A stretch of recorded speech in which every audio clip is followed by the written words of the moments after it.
de clôturer la session. Il y a une question peut-être qu'on n'a pas traité peut-être totalement, mais dans l'étude en relation au manque de formation pour les maintiens de la paix, est-ce que le manque de financement et le manque de personnel de formation a été pris en compte? Il y a beaucoup de choses à dire. C'était peut-être pas au centre de la recherche, mais je pense que le centre de formation régionale est quelque chose qui nous a beaucoup préoccupés. Mais Diane, quels sont vos commentaires? Oui, bien sûr. Oui, merci beaucoup, Phoebe. Malheureusement, avec des données quantitatives, on ne peut pas vraiment décortiquer cela parce que ces questions ne sont pas incluses encore dans le questionnaire. Mais la bonne nouvelle, c'est qu'on pourrait inclure ce type de questions dans les questionnaires à l'avenir. C'est pour ça que on peut participer à des opportunités comme ce forum et ce webinaire aujourd'hui pour en apprendre davantage. Mais ce que nous savons, en fait, c'est que on peut tirer des leçons, en effet, de ces exemples qualitatifs et aller directement sur, comme les organisations régionales de formation que Phoebe a mentionné pour en apprendre. Donc, on pourrait également aller directement voir et parler aux pays contributeurs de contingent qui peut-être, vous savez, qui ne euh, et non pas nécessairement des personnels de formation et qui font des formations dans leur propre pays. En fait, ce qu'on pourrait faire essentiellement, c'est aller sur place et comprendre si ou comment ces formations sont adaptées en fonction des différents contextes culturels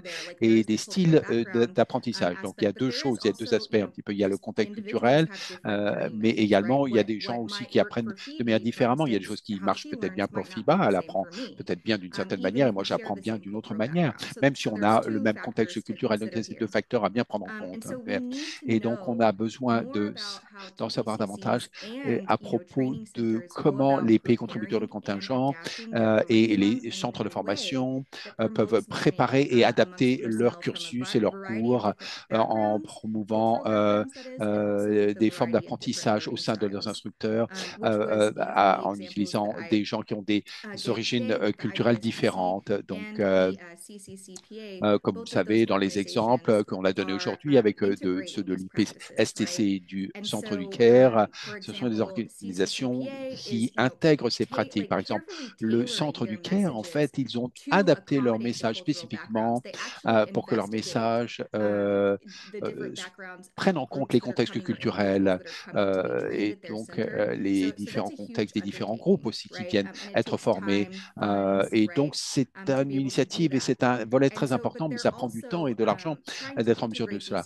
Et il faut intégrer également ces messages familiers au niveau culturel et ces valeurs qui sont alignées avec les principes du SEA, donc adapter ces messages d'une manière, en effet, qui correspond au contexte culturel et adapté en même temps et compatible avec le message général qui est communiqué par l'ONU et la politique de tolérance zéro. Également, en termes de financement, l'initiative ELSI, qui fait partie de la raison, en fait, on a fait ces enquêtes de mesures, en effet, pour voir, en effet, pour savoir, en effet, si ces enjeux qu'on couvre est-ce que c'est un problème de financement?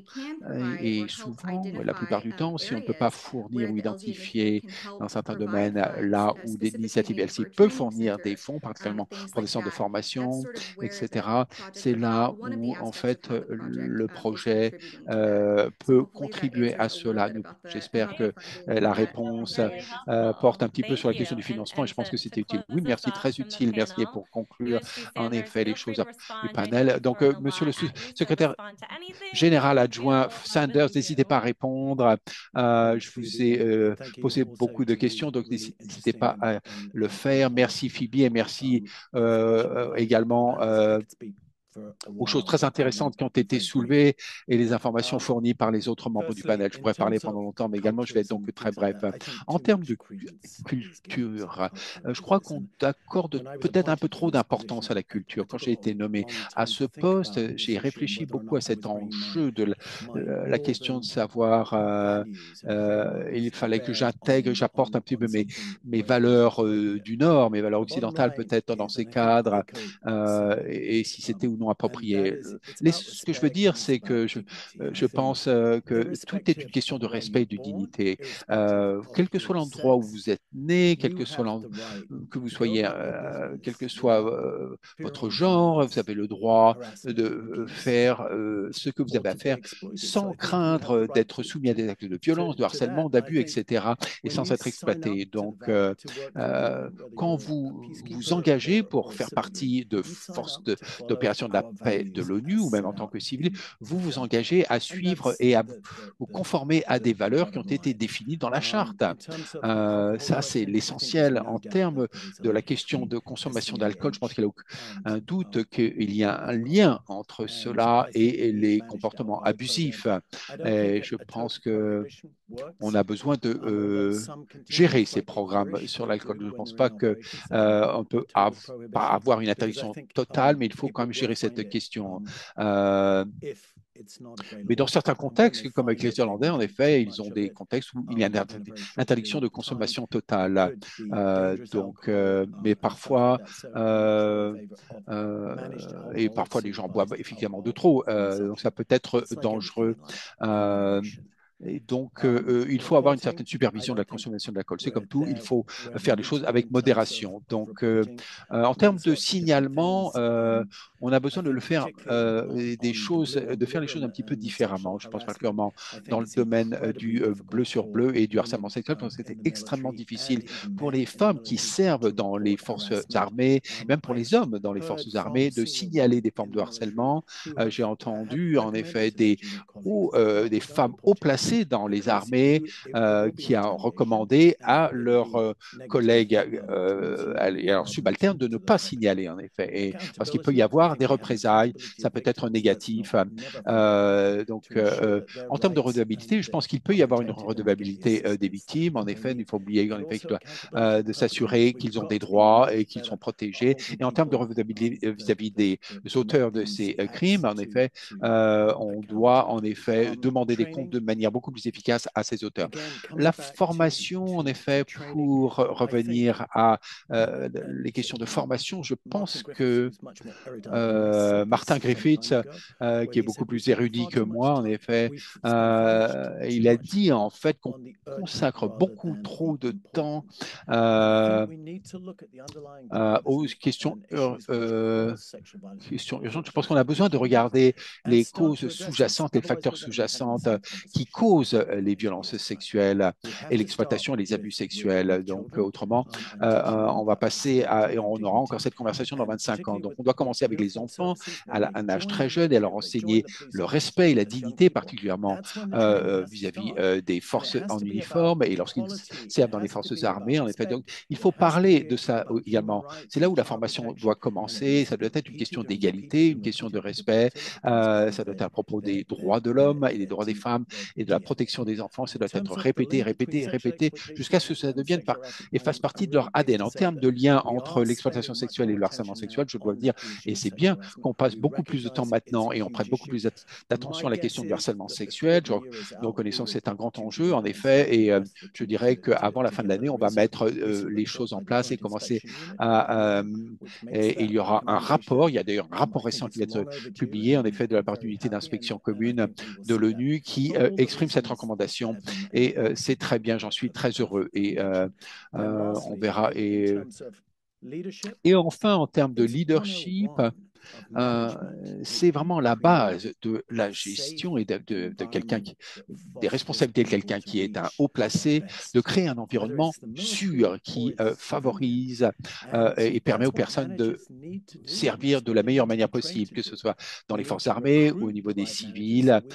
Les managers doivent savoir ce qu'ils doivent faire donc on doit recruter des bons managers et on doit mesurer cela et intégrer cela dans le processus de recrutement, à la fois en termes de recrutement des militaires et des forces civiles. On a besoin de mesurer les leaders et leurs performances. Ils ont besoin d'incorporer des évaluations des risques en matière d'exploitation sexuelle, d'abus et de harcèlement et d'abus similaires. Et ça doit être partout au niveau de la planification de leurs activités, jusqu'au niveau des patrouilles qui vont sur le terrain, dans les villages. Et ils ont besoin de nommer des personnes et une personne au sein de leur équipe la plus proche, qui est focalisée sur cet enjeu et qui reconnaît c'est une priorité. Et on se concentrera sur tous ces enjeux ainsi beaucoup mieux. Donc, il y a beaucoup de choses qu'on pourrait faire. Je pense, Phoebe, que l'essentiel, c'est qu'on a les connaissances, on a les données, nous avons les outils, nous savons ce qu'il faut faire. Et donc, maintenant, si chaque responsable, chaque commandant avait la détermination de régler ce problème, alors on pourrait vraiment s'y attaquer correctement. Merci. Merci beaucoup. C'est un point important sur lequel on peut conclure. Je vais vous dire qu'il y a plusieurs autres questions qui ont été mentionnées dans le chat auxquelles on n'a pas pu répondre, mais j'espère qu'on pourra continuer cette discussion et ce dialogue de différentes façons offline. Donc, après cette session, n'hésitez pas à contacter l'IPI et sûr que nos panélistes seront ravis de recevoir des questions et d'y répondre. Je voulais remercier tous les membres de ce panel distingué. C'était vraiment un excellent débat. Merci également à Zaid et à Jackie O'Neill. N'oubliez pas que l'enregistrement de cet événement sera accessible sur le site internet de l'IPI. Si vous voulez le réécouter, n'hésitez pas. Et enfin, dans le chat, nous allons avoir deux sondages, en fait. Vous pourrez nous dire ce que vous avez pensé de l'événement d'aujourd'hui, très bien. Et deuxièmement, c'est celui qu'on a mentionné tout à l'heure à propos des a priori en manière du genre et dans les opérations de paix. Et une autre étude qui va bientôt sortir d'ici la fin de l'année. Encore une fois, merci à toutes et à tous d'avoir participé. Merci au panel et merci à tous ceux qui nous ont écoutés. Je vous souhaite à tous et à toutes une excellente journée. Merci à toutes et à tous. Merci.